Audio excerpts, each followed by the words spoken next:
Bir növ onların kaderi doğulduğu gündən, saatdan, aydan çox bağlıdır. Yəni nə qədər belə gözlə görməsək də, amma göydəki o səma cisimlərinin bizim indiki real həyatımıza çox böyük təsiri vardır.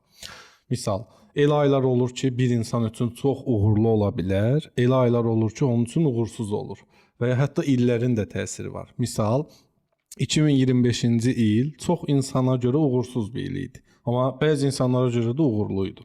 Və bu aylarla və günlərlə də önəmlidir. Misal, bəzi insanlara hər cümə günü düşərlidir. Bəzilərinin üçüncüsü heç vaxt düşmür. Bu, zodyakın təsiridir. Zodyak, yəni astrologiya sahəsi ən qədim olan və ən dərin bir sahədir.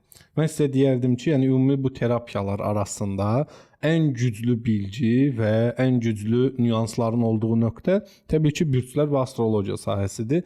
Yəni bildiyin insanın kaderi, necə öləcəyi, harda öləcəyinə qədər qismən yazılır. Yəni şərtləri yazılır, ehtimalları yazılır.